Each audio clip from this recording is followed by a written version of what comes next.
소식 전파하라. 영광의 주 참 빛이 되신다. 만 백성을 이 밝은 빛에 모아 영원한 구원 주려 하신다. 이 기쁜 소식 곧 전하라. 구원의 소식 널리 전하라. 죄 사슬에 얽매여 있는 사람 하도 많아 다 셀 수 없구나. 이 형제들 다 건져내기 위해 주 예수 복을 널리 알리자.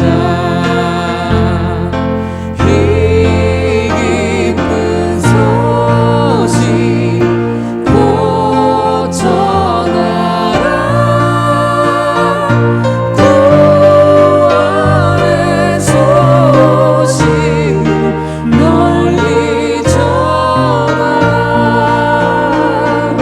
이 기쁜 소식 곧 전하라. 구원의 소식 널리 전하라.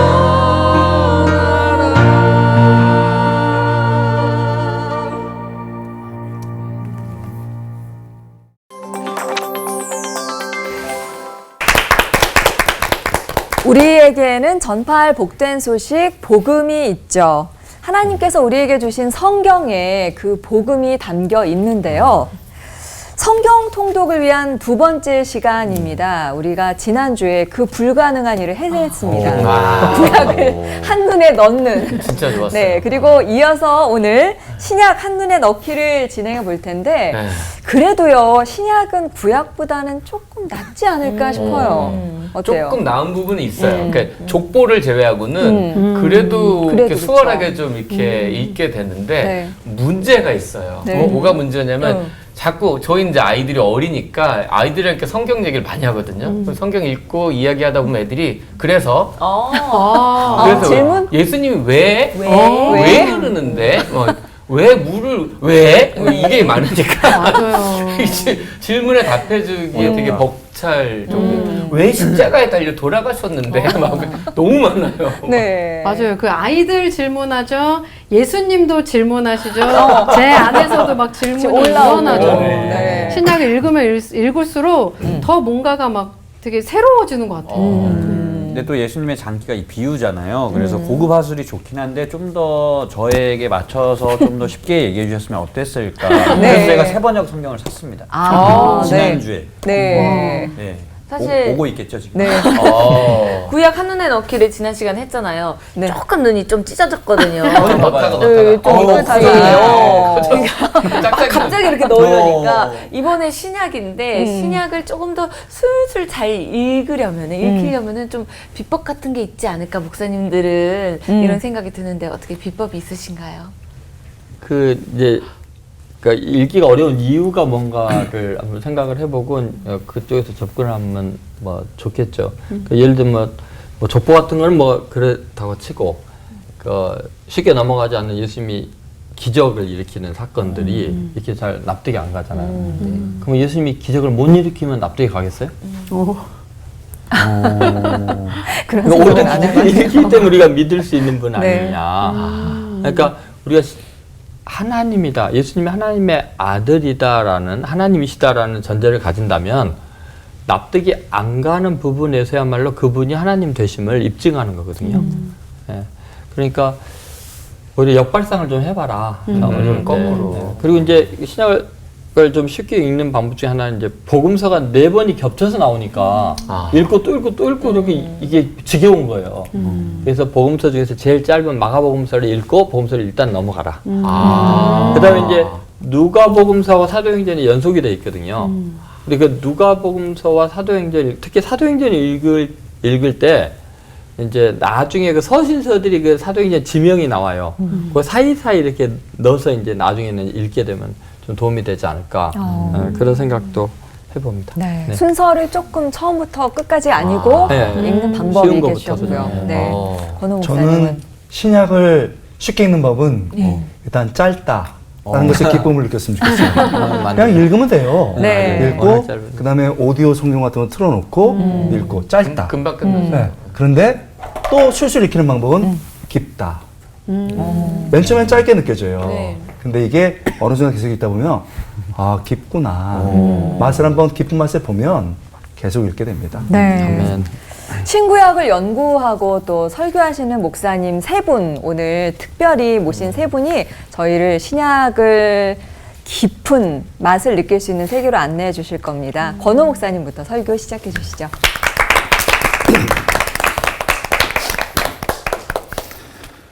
네, 신약을 한눈에 넣어달라고 해서 해보겠습니다. 네. 일단 명령이니까 우리 한번 따라해보겠습니다. 이 땅에서 만난 예수님, 이 땅에서 만난 예수님, 그날에 다시 만날 예수님, 그날에 다시 만날 예수님. 일단 이렇게 한번 틀을 잡아보겠습니다. 오늘 본문 보면 요한복음 1장 1절에 이렇게 되어 있습니다. 태초에 말씀이 계시니라. 이 말씀이 하나님과 함께 계셨으니 이 말씀은 곧 하나님이시니라. 말씀, 로고스이신 예수님이 하나님과 함께 계셨다라고 되어 있습니다. 성부 하나님과 태초부터 함께 계셨죠. 그리고 창조에 참여하셨습니다. 예수님 자신이 하나님이십니다. 우리 인생과 근본적으로 다르고 우리가 다가갈 수 없는 분입니다. 이런 하나님 자신이신 예수님, 그리고 그 권위와 힘을 가지신 예수님, 우리는 절대 그분께 다가갈 수 없습니다. 우리와 다른 존재시죠. 이것이 예수님이 갖고 계신 초월성입니다. 예수님은 우리와 다른 존재이십니다. 이런 예수님을 우리가 어떻게 만날 수 있겠습니까? 그런데 우리는 이어지는 말씀을 통해 놀라운 메시지를 듣게 되죠. 말씀, 로고스로 존재하시며 이 놀라운 초월성을 가진 예수님께서 인간을 향해 움직이십니다. 인간을 이해하시고 함께 하시고자 합니다. 여기서 우리는 우리를 초월하시는 예수님이 아니고 우리와 함께 하시는 내재성을 가지신 예수님을 만나게 됩니다. 오늘 본문에 보면 예수님께서 장막, 쉽게는 텐트 치시는 장면을 보지요. 14절입니다. 말씀이 육신이 되어 우리 가운데 거하심에 우리가 그의 영광을 보니 아버지의 독생자의 영광이요 은혜와 진리가 충만하더라. 여기 말씀은 1절에 등장한 로고스 예수님이죠. 예수님이 다시 등장합니다. 말씀은 로고스 예수님입니다. 그런 예수님이 육신이 되셨다라고 말하고 있습니다. 그리고 우리 가운데 어떻게 했다고요? 거하셨다. 이렇게 얘기했습니다. 여러분, 여기 거하시다에 해당하는 말이 그냥 들어만 보세요. 헬라어로 스케노라는 단어입니다. 스케노. 이 스케노는요, 살다, 거하다 라는 뜻입니다. 이 뜻의 문자적인 어원은 어떤 지역에 와서 장막, 텐트 이런 것들을 펼치다 이런 뜻입니다. 그러니까 이 뜻을 가지고 이 본문을 다시 번역해 보면 말씀이 육신이 되셨고 우리 가운데 장막, 텐트를 치셨다. 이렇게 번역이 된 겁니다. 왜 요한은 영감을 통해서 이 단어를 썼을까요? 여기서 장막은 하나님이 거하시는 성막을 말하고 있습니다. 그래서 구약의 대가 베스터만은 성막을 이렇게 표현했습니다. 성막은 하나님이 자기 백성들과 함께 하시고자 하는 하나님의 의지다. 기꺼이 텐트 속에서도 장막 속에서도 너희의 마음만 있다면 내가 너희들과 함께 하리라. 그렇습니다. 성막은 하나님의 자기 백성의 사랑의 결정체지요.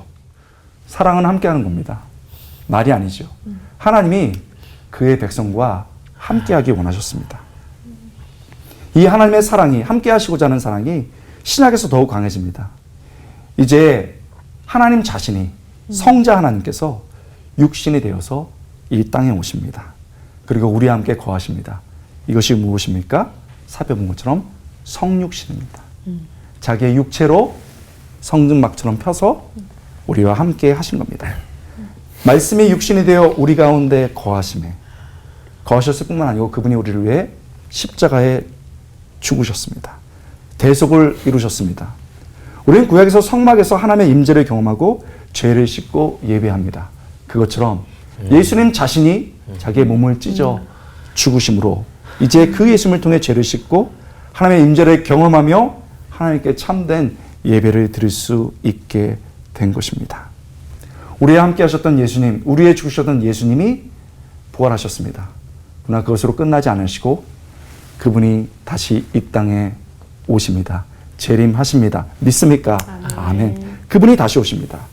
그분이 다시 오실 때는 십자가에 못 박히신 약한 예수님이 아니십니다. 우리를 이 세상을 심판하시고 우리를 구원하실 그 강한 예수님으로 오십니다. 그때 우리는 하나님 나라에서 영원한 생명을 누리게 될 것입니다. 신약은 이 땅에서 우리와 기꺼이 함께 하시고 우리의 죽으신 예수님에 대해서 이야기해 줍니다. 그뿐만 아니고 우리와 함께 하시고자 다시 오실 예수님을 또한 우리에게 말해주고 있습니다. 우리와 함께 하셨던 예수님, 우리의 죽으시고 부활하셨던 예수님에 관한 얘기가 복음서입니다. 그리고 그 놀라운 소식이 세상으로 전파되는 이야기가 사도행전입니다. 그리고 성도는 아무리 어려워도 믿음의 길을 간다는 것이 서신서 속에 나와 있습니다. 그리고 마지막까지 싸우며 주님을 고대하는 성도들의 희망과 주님의 약속이 계시록에 기록되어 있습니다. 이 모든 감격이 신약에 고스란히 녹아져 있는 것입니다. 그러나 여기도 주의점이 있습니다. 신약을 그리스도 중심적으로만 읽어서는 안 되겠습니다. 물론 그리스도가 주인이십니다. 그러나 삼위 하나님이 다 역사하고 계신 겁니다. 구약과 마찬가지시죠. 창조주와 구원의 계획자 되신 하나님의 그 뿌리를 우리는 놓쳐서는 안 됩니다. 또한 구약에서 계셨고 신약에 놀랍게 복음을 전파하는 성령님, 그리고 이 힘든 세상에서 주님을 기다리면서 우리 의지자 되시는 성령님도 잊지 말아야 하는 것입니다. 신약 얇지만 이 신약에까지 그리스도의 피가 있었고 많은 성도들의 순교가 있었습니다. 이 신약 속에서 내가 누구고 내가 만날 예수님이 누구고 내가 기다리는 분이 누군지를 넉넉히 만나는 우리 될 수 있기를 축복드립니다. 아멘. 기도하겠습니다. 하나님, 신약 속에서 주님을 만나고 주님을 기다릴 수 있는 힘을 얻게 하여 주시옵소서. 아멘. 감사드리고 예수님의 이름으로 간절히 기도드리옵나이다. 아멘. 아멘.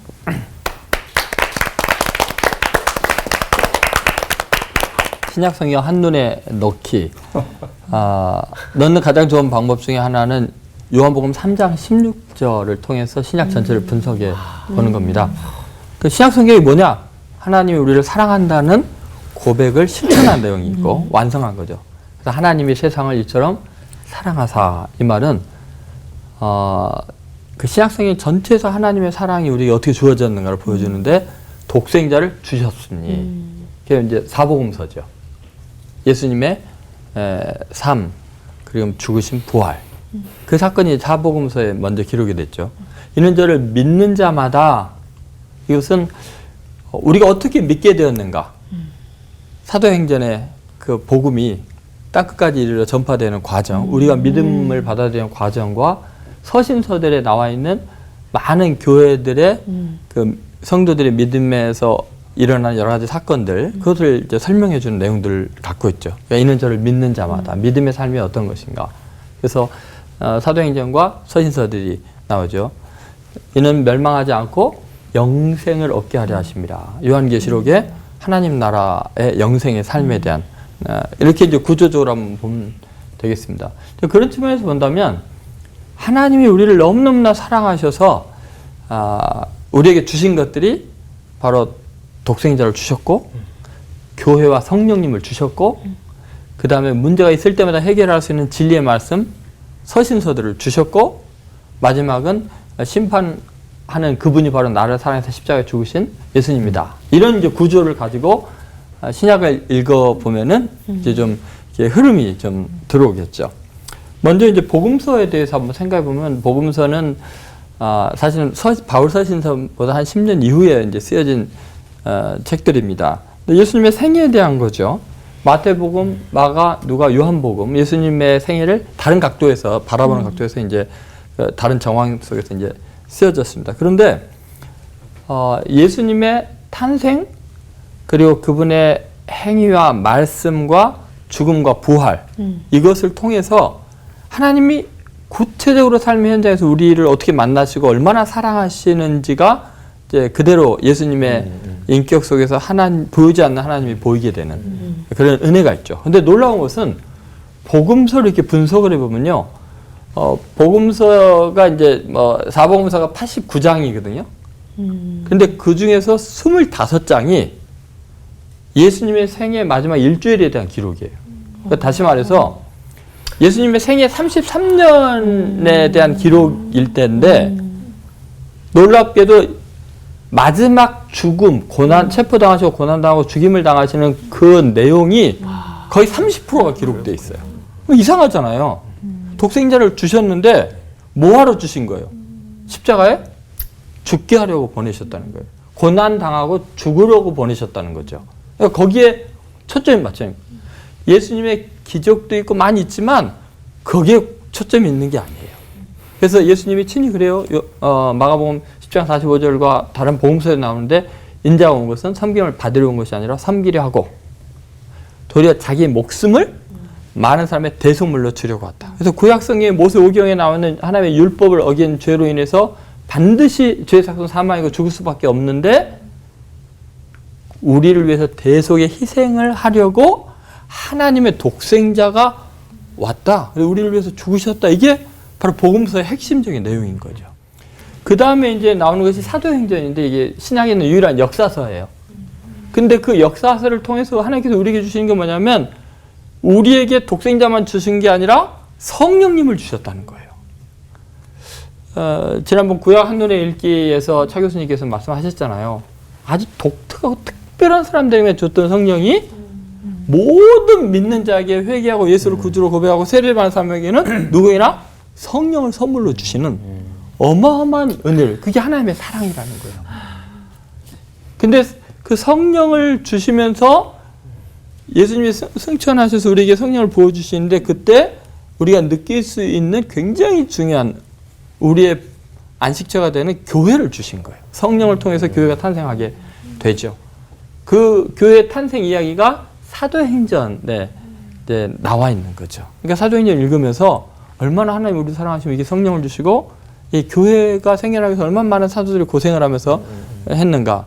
그래서 유대인들만을 위한 교회가 아니고 모든 세상 사람들을 위한 교회가 되는 그 과정이 사도행전 앞부분은 베드로를 중심으로 빌립이라든지 스데반 이야기 나오지만 그 뒷부분부터는 바울이라는 핍박했던 사람이 이 복음을 땅끝까지 이방인에게 전하는 과정이 기록이 되어 있죠. 그래서 내가 교회의 일원이 되고 하나님의 자녀가 될 수 있는 엄청난 선물을 받은 거죠. 그리고 이제 서신서를 통해서 우리는 믿음의 생활이 뭔가, 그런데 이 교회 공동체 안에서 하나님의 자녀로 살아가는데 우리가 겪는 어려움이 뭐냐면 사람이 모인 것은 문제가 있어요. 갈등이. 내부적인 갈등을 어떻게 믿음으로 극복해 나가는가, 그걸 서신서가 자세히 기록해 준 거예요. 그리고 또 이단의 유혹이 있잖아요. 외부적으로 이단의 유혹에서 어떻게 믿음을 지킬 것인가, 이것도 자세하게 또 안내를 해줬어요. 그리고 핍박, 유대인들의 지독한 핍박에서 어떻게 믿음을 지키고 인내할 것인가. 그래서 이 소중한 믿음을 지킬 수 있는 진리의 이 편지들을 정말 하나님께서 우리에게 주신 것이 어마어마하게 큰 선물이다. 하나님의 큰 사랑이다. 하는 걸 알 수 있어요. 뭐 서신서는 그 사도 바울이 그 13권을 썼거든요. 서신서 뭐 21권 중에서. 근데 그 사도 바울이 썼다는 게 너무 놀랍죠. 왜냐하면 교회를 핍박했던 사람이 가장 소중한 위로를 우리에게 주고 있잖아요. 그리고 마지막 이제 계시록을 하나님께서 우리에게 주신 게 너무나 놀라운 게 마지막 날에 일어난 지금도 우리가 뭐 그 엄청난 재앙들이 지금 오고 있잖아요. 지금 무슨 일이 지구에 닥칠지 모르는 그 위험한 일이 있죠. 그런데 그런 상황 속에서 요한계시록이 얼마나 감사하냐면 바로 그 모든 것을 주님이 주관하고 있다. 근데 그 주님이 요한계시록에 나타날 때 보면은 죽임을 당한 자와 같더라. 죽임을 당한 어린 양 같더라. 이렇게 표현되어 있어요. 온 세상을 심판하러 오실 그분이 어떤 모습이에요? 나를 위해 십자가에 죽으신 그분이 세상을 심판하러 온다는 거예요. 그게 요한계시록의 내용이에요. 세상을 완성하시는 그분이 나를 사랑해서 나를 위해 십자가에 죽으신 분이라면 그분이 세상을 심판하는 그 순간이 우리에게는 가장 큰 위로가 되고 소망이 되는 거죠. 두려움의 순간이 아니라는 거예요. 온갖 재앙이 일어나도. 그래서 도미티아누스 황제에 의해서 엄청난 핍박을 95년, 6년에 받던 그 초대교회 성도들이 이 요한계시록을 통해서 큰 위로를 받게 됩니다. 이것이 하나님의 사랑이죠. 하나님은 그렇게 엄청난 하나님의 나라의 영광을 우리를 위해서 준비하고 있다는 거죠. 그래서 창세기부터 요한계시록까지 줄기차게 하나님의 사랑이 우리 마음에 부어지고 있다는 그런 관점에서 보면 신약 성경이 얼마나 은혜롭고 하나님께 감사한지 모르겠습니다. 기도하겠습니다. 거룩하신 하나님, 우리같이 보잘것없는 자들을 위해서 그 귀한 독생자를 아낌없이 희생하여 제물로 보내주시고 그 귀하고 거룩한 성령님을 우리 같은 죄인들을 위해서 영원토록 내주하게 해주시고 또 우리가 의지하고 아름다운 교제를 나누고 서로 기도할 수 있는 교회를 또 허락해 주시고 그리고 어렵고 힘들 때마다 하나님의 말씀을 주셔서 문제마다 해결해 주시고 마지막 날 가장 어렵고 두려운 순간에도 그 모든 걸 주관하시는 예수 그리스도로 인하여 소망을 갖게 하신 것 감사합니다. 오늘 이 시간 이후부터 하나님의 사랑이 우리 마음에 부음받아서 두렵거나 낙심하지 않고 어떤 상황에서도 주의 사랑에 감사하며 끝까지 믿음으로 승리하게 하여 주옵소서. 아멘. 예수님의 이름으로 기도드립니다. 아멘. 아멘.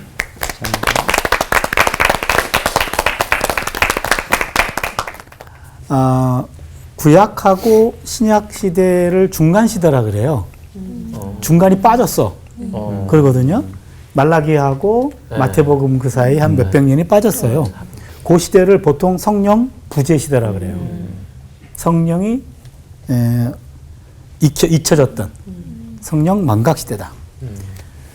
그 시대는요, 하나님의 영보다는 토라, 말씀이 강조가 돼요. 그래서 성령과 대면하는 거는 아주 드물어지고 거룩한 책, 거룩한 말씀, 오경에서만 하나님을 만날 수 있다. 이 말씀 중심으로 팍 회귀해요. 그런데 예수님이 이제는 탄생하시는데 신약 성경에서는 성령의 부재 시대를 뒤로 하고 성령의 때가 임했음을 보여주는데요. 사복음서 안에 예수님과 성령님의 관계를 보면은요, 예수님 성령으로 잉태하셨어요. 예수님의 영이 성장하면서 강해져요. 예수님이 세례 받으실 때도 성령이 임했어요. 예수님이 공생애를 시작할 때 공생의 첫 취임 설교, 그걸 나사렛 취임 설교라 그러는데 누가복음 4장 18절 19절에 주의 성령이 내게 임하였으니 성령이 내게 임했다 라고 이 공생애는 하나님의 영과 함께 시작된다 라는 취임 설교를 하고 시작됩니다. 예수님은 약속된 성령의 전달자가 되어 구약 마지막에서 성령이 만민에게 부어주겠다 그랬는데 몇백 년 동안 성령 부재 시대였는데 예수님을 통해서 성령으로 잉태되고 예수님의 성령이 자라나고 세례받을 때 성령 임하고 침설교할 때 성령 임하고 난리가 났어요 지금요. 그렇죠? 그런데 예수님은 자신의 죽음과 성령의 선물이 연관되어 있는 것을 요한복음에서 여러 차례 반복해요. 내가 가야 보혜사 성령이 와. 그게 너희들에게 더 좋은 거야. 이게 여러 번 나와요 요한복음에. 그리고는 예수님의 죽음의 순간 성령을 내주셨어요. 이게 우리가 많이 놓치는 본문인데 요한복음 19장 30절을 보면 다 이루었다 하시고 머리를 숙이니 영혼이 떠나가시니라 이렇게 됐어요. 네. 여기 영혼이라는 말이 이게 성령이에요. 푸뉴마. 성령이란 말인데 요거를 원문대로 다시 한번 번역하면 그분은 머리를 떨구신 뒤 성령을 내어 놓으셨다. 아, 다르네요. 달라요. 오. 그분이 머리를 떨구시고 난 다음에 죽고 나자 성령을 내어 놓으셨어. 아주 독특한 표현이에요. 여기서 우리는 예수님이 세상을 떠나실 때 어떤 사건이 벌어졌다라는 인상을 받아요. 예수님이 이 세상을 떠나시면서 선물 포장지가 풀리기 시작했어요. 아. 성령이 세상 속으로 이동하신다는 느낌을 받아요. 그리고 예수님이 부활하신 날 제자들을 만나면서 그들에게 숨을 내쉬면서 성령을 받으라 이렇게 얘기합니다. 신기하다. 예, 이 사복음서를 보면 메시아 예수님의 등장과 함께 약속된 성령이 드디어 세상 속으로 들어왔어요. 성령은 예수님 사역에 활력을 불어 넣어주는 능력이었습니다. 성령은 머지않아 그분이 돌아가실 때 세상에 주어질 예수님의 임재예요. 예수님은 성령의 전달자가 되는데 성령은 예수님의 임재가 되고 임재를 보여주고 그리스도의 영이 돼요. 그리스도의 영이 됩니다. 하나님의 영이라는 용어도 나오고 그리스도의 영이라는 용어도 나와요. 그 이후에 초대교회의 주요 전환점은 예수님이 돌아가시고 난 다음에 50일 뒤에 일어납니다. 이게 오순절. 오순절이 일었을 때 사도들과 120명의 제자들에게 예루살렘 한 장소에 모여 있으라 그랬는데 거기에서 성령이 공동체적으로 임해요. 가시적으로. 강한 바람이 불기 시작했고 작은 불꽃이 그들 위에 내려앉았고 그들은 성령으로 충만해졌습니다. 그게 사도행전 2장 4절에 그들이 다 성령의 충만함을 받고 성령이 말하게 하심을 따라 다른 언어들로 말하기 시작하니라. 중요한 것은 하나님의 능력이 성전이 아니라 그리스도인들의 모임 위에 내렸다는 거예요. 성전이 아니고 그리스도인들의 모임 위에. 성전과 관련된 개념이 그리스도의 모임인 교회에 적용되기 시작합니다. 교회가 탄생하는 거예요. 이제는 성전 중심 종교가 아니라 그리스도인들의 모임 중심 종교로 바뀝니다. 교회로 바뀝니다. 오순절 성령 강림을 통해서 이제 교회가 탄생한 거죠. 우리가 지난번 구약에서 봤을 때 요엘이 이 예언이 만민에게 부어진다라는 게 여기서 성취돼요. 베드로가 사도행전 2장에 요엘서를 그대로 인용해요. 성경 보면 여러분 그대로 나와요. 그 요엘의 예언이 성취가 되었다라고 선포를 합니다. 그 이후에 사도행전에 보면은 또 놀라운 일이 생겨요. 성령이 이방인에게도 부어져요. 이건 지금까지 없던 생각이에요. 아니 특정한 사람에게만 임했던 거고 백성들에게 준 것도 감지덕지인데 이게 이방인에게도 임해요. 사도행전 10장 45절에 그 표현이 나오는데요. 이방인에게도 임했다. 그러고 보면 성령은 유대인과 이방인의 차별의 장벽과 분리의 장벽을 깨뜨립니다. 이방인에게도 성령이 부어지는 사건, 우리는 이것을 제2 오순절 사건이라고 말해요. 그래서 사도행전은 성령 행전이라고도 말합니다. 성령이 어떻게 역사하시는가. 굉장히 노골적으로 공개적으로 강력하게 역사해요. 구약에서는 있을 수 없는 생각입니다. 제가 지금 표정이 바뀌고 있죠. 구약 얼굴에서. 그리고 나서는 성령 시대가 열려서 교회가 이제 열어지는데 바울이 에베소에 가서요. 12명의 새로운 제자들을 만났어요. 너희들이 성령을 받았느냐? 그들이 말합니다. 성령, 그게 뭐예요? 그딴 게 있어요? 이렇게 된 거예요. 성경에 그대로 나와요. 성령의 계심도 듣지 못했습니다. 라고 말해요. 예수를 믿었어요. 제자들이에요. 세례를 받았어요. 근데 제자인데 성령이 없어. 바울이 그들을 위해서 기도해 줬고요. 성령을 받았고 방언도 했고 예언도 했습니다. 에베소판 오순절 성령 강림 사건이라고 해요. 성령과의 만남이 없이는, 성령 체험이 없이는 예수님을 따른다라는 것은 신약 성경에서는 이제는 비정상이에요. 구약에서 성령 받으면 특별한 사람, 신약에 성령 못 받으면 비정상적이 됐어요. 그 사람이 특별해. 그렇죠. 그 사람이 특별하네요. 예, 아주 빈약한 제자도에 머물게 되는 거죠. 그래서 이제는 바울은 말합니다. 성령을 소유하지 않은 사람은 누구도 그리스도에게 속할 수 없다. 하나님의 사람은 나 그리스도의 영을 받은 사람이다. 그러게 신약에 와가지고는 예수님의 제자가 되는 것은 예수님을 믿는 믿음, 그리고 예수님의 이름으로 세례를 받고 또한 성령까지 받아야, 그래야 예수님의 제자가 되는 겁니다. 참 제자도는 날마다 성령이 충만해서 성령의 열매를 맺어가는 거예요. 그게 성령의 9가지 열매, 사랑과 희락과 화평과 오래 참음과 자비와 양선과 충성과 온유와 절제. 이것이 우리 안에 있고 이것이 조금씩 매일매일 익어가는 거예요. 이것이 인격화돼 가지고 익어가는 겁니다. 오늘 하루도 이 성령의 열매가 익어가는 거예요. 아멘. 요 익히는 작업이 바로 우리가 감당해야 될 몫인 줄로 믿습니다. 기도합니다. 성부와 성자와 성령 하나님, 오늘도 성령을 우리에게 충분히 채우셔서 성령의 열매로 익어가게 하여 주시옵소서.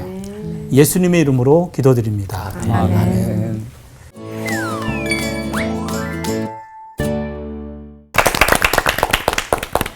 우리를 위해서 피 흘려 돌아가신 예수님, 그리고 예수님으로 인해 오신 성령님이 우리의 오늘과 내일 모든 것의 주관자이시라는 고백을 하게 되는 시간인 것 같아요. 눈 아프세요, 창호 씨? 아니, 이렇게 막 한눈에 넣고. 눈을 한눈에 넣고. 네, 그렇게요. 지난 시간 구약에 이어서 오늘 신약에 대한 개괄적인 설명을 좀 들었는데요. 좀 힘이 나는 것도 같아요. 우리가 맞아요. 왜 사나? 정말 뭐 하러 사나? 이렇게 왜 살다, 사니? 그러게. 이렇게 살다 어떻게 되나? 이렇게 알 수 없는 질문에 좀 힘이 들었었는데, 좀 속 시원해지는 시간이 아닌가 싶네요.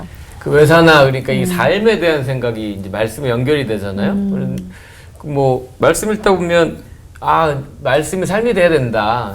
제가 좀 어린아이 같은 생각을 좀 하게 되면 우리가 사실 예수님 우리 함께 하신다는 걸 말씀에서 보고 알긴 알잖아요. 근데 그거를 실제로 어떻게 함께 하신다는 걸 우리가 알 수 있는지 그게 좀 궁금해요. 그런 부분들을 너무 제가 유치한 질문일 수 있는데 공통적으로 아마 저희들은 다 그런 생각 갖고 있거든요. 얘기해 주시면 좋을 것 같아요. 그리고 또 추가로 다시 오실 예수님이 좀 느껴지지 않고 이 세상의 어떤 문제들이 좀 크게 보일 때에도 어떻게 해야 하는지 궁금합니다. 진짜 예수님의 표부를 와닿고 세상이 작게 보이고 예수님이 크게 보이고 하는 가장 좋은 방법 중에 하나는 성경적으로 보면은 말씀에 순종하는 거죠. 예를 들어서 요한복음 2장에서 물도온 하인들은 알다라고 하잖아요. 말씀에 순종하는 하인들은 물이 포도주가 되는 어마어마한 기적 앞에서 세상 끝이 작게 보이겠죠. 그다음 예를 들어서 누가복음 5장에 베드로에게 깊은 데 가서 그물을 던지라. 그랬더니 뭐라 그래요? 내가 해봤다. 잔뼈가 굵은 사람인데. 그러지 않고 뭐래요? 말씀에 의지하여 그물을 내리다. 그때 나중에 결과적으로 어떻게 해요? 정말 예수님이 하나님이신 걸 경험하고서 납작 엎드려서 거의 죽을 지경이 되도록 떨죠. 그러면서 모든 걸 버려두죠. 그리고 주님을 따라가는 게 세상이 너무 작게 된 거예요. 근데 말씀에 우리는 순종을 안 하고 말씀을 듣기만 하고 배우기만 하니까 이게 하나님의 능력과 역사를 경험하지 못하는 거죠.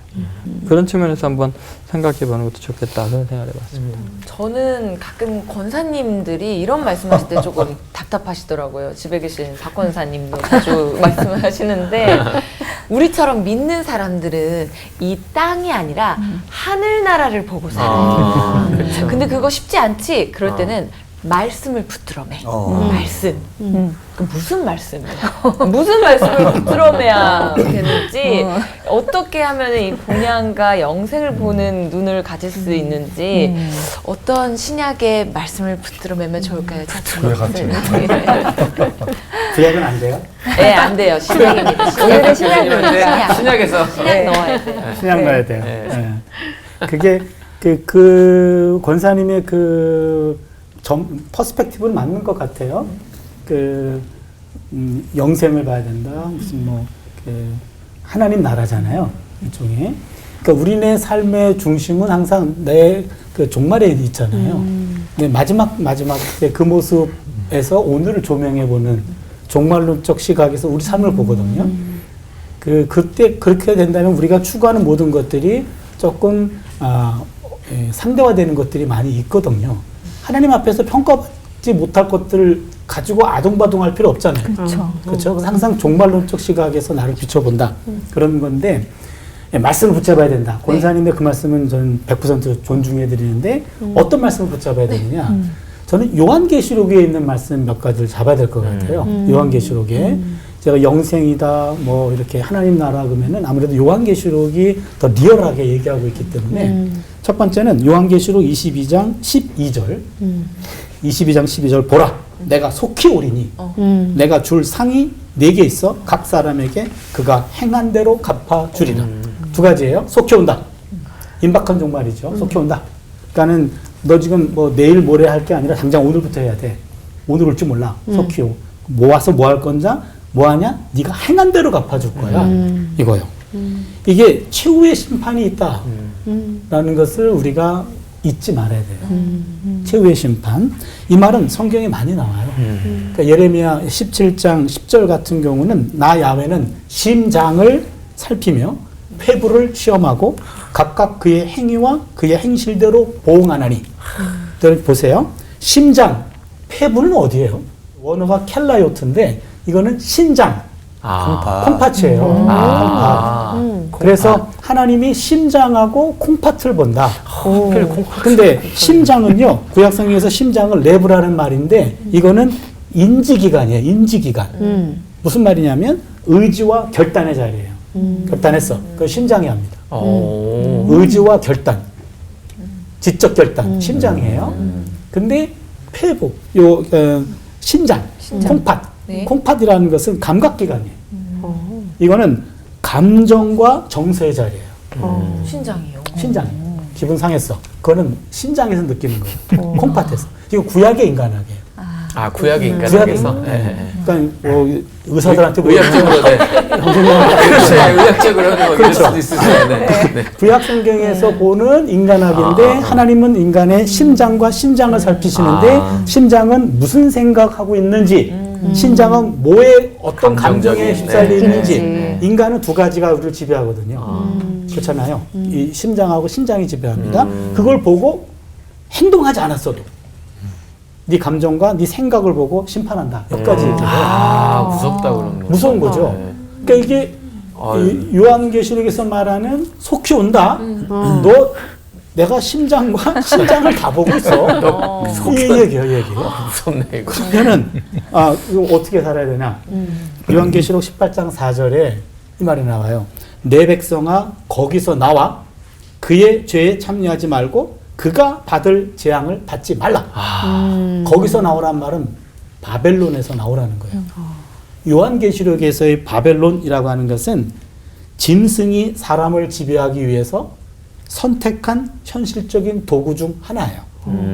그래서 요한계시록의 바벨론은 그 당시 로마를 가리키기도 하는데 그 바벨론이 갖는 의미는 이것은 짐승이 갈아입고 나타나는 옷 중에 하나인데 이 당시 이 바벨론의 이미지는 이게 물질 중심주의예요. 완전히 경제 제일주의예요. 18장에 보면은요. 완전히 그 당시 경제를 쥐고 있고 먹고 사는 문제를 쥐고 있어요. 바벨론이. 바벨론에게 협조하지 않으면 먹고 사는 게 문제가 돼요. 그러다 보니까 다 거기에 줄 쓴 거예요.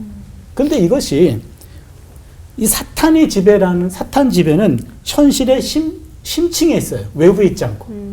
인간들의 내면에 이런 물질, 경제, 이거 누구도 자유롭지 않아요. 그렇잖아요. 우리도 정신줄 놓고 살면요, 나도 모르게 돈 되는 일을 하고 있어요. 다 마찬가지예요. 돈 안 되면은 그 일 하고 싶지 않아요.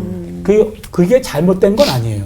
근데 그게 절대적 가치가 되고 그것만을 산다 그러면은 맞아. 바벨론을 바라보고 사는 거예요. 아. 큰 성 바벨론아, 거기서 나와라.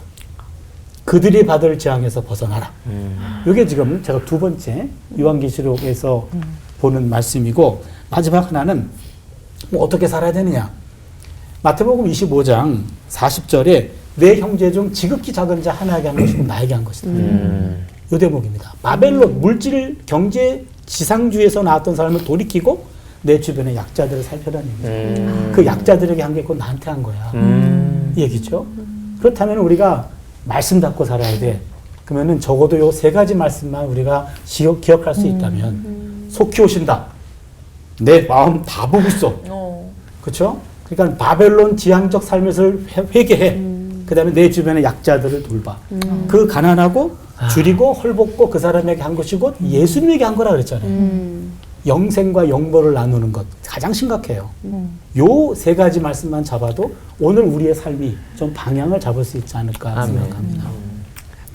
저는 이 성경 말씀 중에 인터넷에서 좀 많이 본 것 중에 이런 게 또 재밌어가지고 괜히 또 보는 게, 이 구약의 시작 창세기랑 신약의 마지막 이 계시록이 이어진다.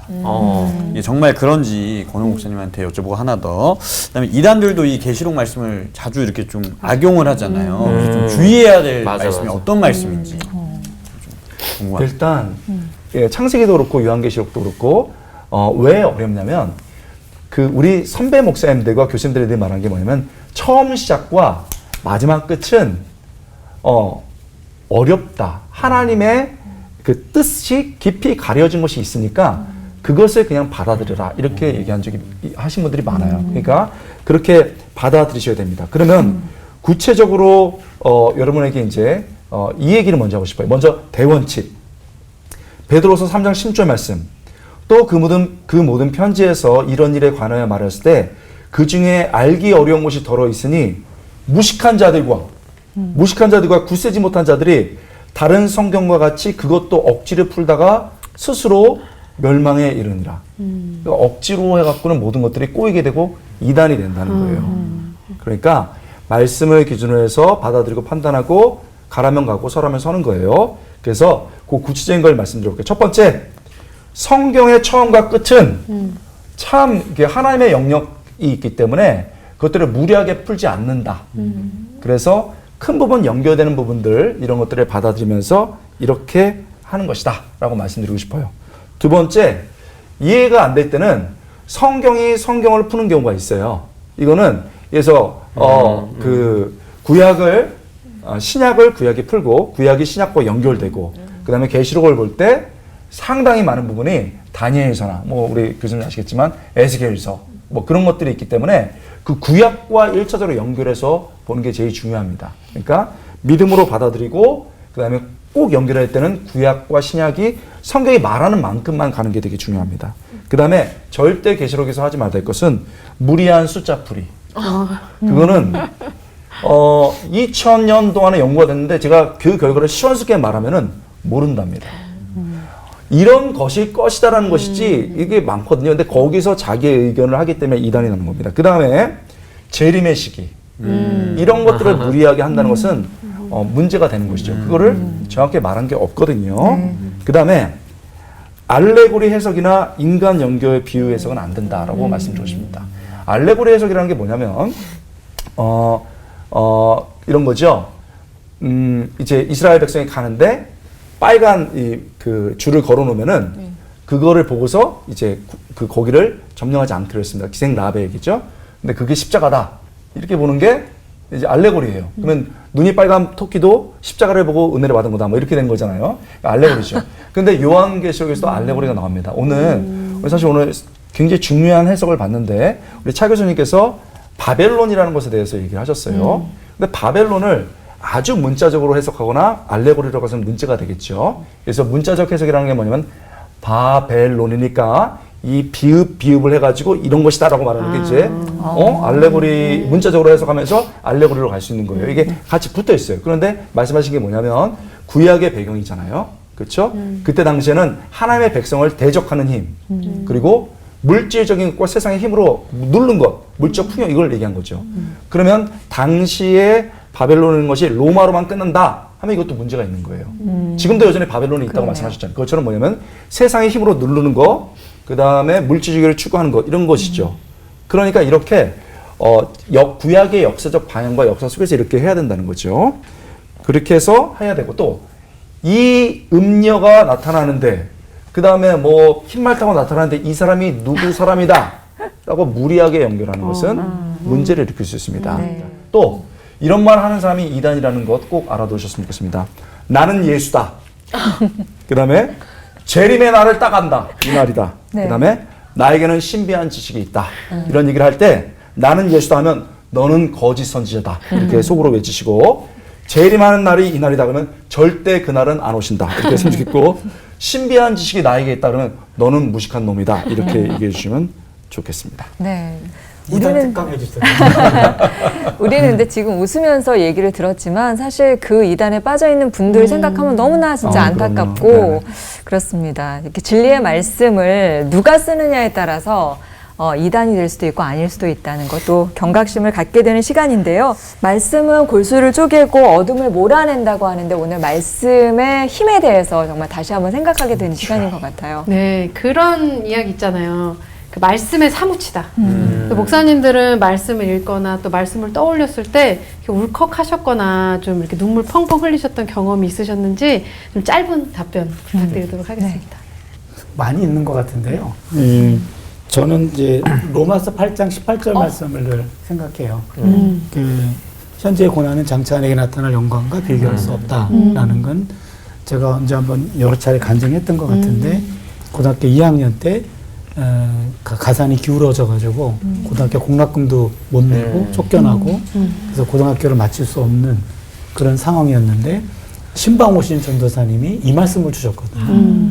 준아, 이 말씀을 너한테 줄 테니까 힘들 때마다 이 말씀 가지고 기도해라. 그래서 이 말씀 가지고 그때 기도를 거의 100번, 1000번 읽으면서 교회 가서 울면서 기도했어요. 그래서 이 말씀이 오늘의 저를 만들었다 해도 과언이 아니고 지금도 힘들 때는 이거 맨날 암송해요. 책 쓰고 그럴 때 너무 힘들잖아요. 머리카락 다 빠지고 있는데 나중에 출판되고 나서 많은 사람들이 보면서 얻을 기쁨들 그것 때문에 하는 거죠. 현재의 고난은 나타날 영광과 비교할 수 없다. 이미 우리도 저희도 굉장히 기뻐요. 네. 저도 제가 제일 좋아하는 말씀. 네. 이 말씀은 늘 뭉클해지는 것 같아요. 네. 네. 저는 사실 이제 기억력이 나빠갖고 그런 일이 많이 있었는데 기억이 안 나는데 다행히 이제 말씀이 또 이렇게 떠오르네요. 제가 사실은 뭐 울컥하는 정도가 아니라 삶이 날마다 소생하고 다시 일어서서 할 수 있는 그런 말씀이기도 한데요. 고린도 후서 12장 9절 10절에 있는 말씀인 것 같아요. 이제 사도 바울이 그 계시를 받은 것이 내가 너무 커서 내가 너무 자만하지 않게 하시려고 내 몸에 가시, 육체의 가시를 주셨다는 이제 그 이야기를 하면서 이렇게 하거든요. 나에게 이르시기를 내 은혜가 내게 족하도다. 이는 내 능력이 약한 데서 온전해집니다. 그러므로 도리어 크게 기뻐하는 나의 여러 약한 것들을 자랑하리니 이는 그리스도의 능력이 내게 머물게 하려 함이라. 그랬거든요. 그래서 그리스도를 위하여 약한 것들과 능욕과 궁핍과 박해와 곤고를 기뻐하노니. 바울이 그렇게 위대하게 쓰임받을 수밖에 없는 이유는 자랑할 것이 하나도 없는, 자기는 죄인 중에 괴수라고 말할 수밖에 없는 과거의 아픔들이 있거든요. 현재 또 그 자기를 배척하는 사람들, 죽이려고 하는 사람들이 많이 있고, 근데 그런 그 자기 삶에 있는 가시들이 오히려 그리스도의 능력을 머물게 한다.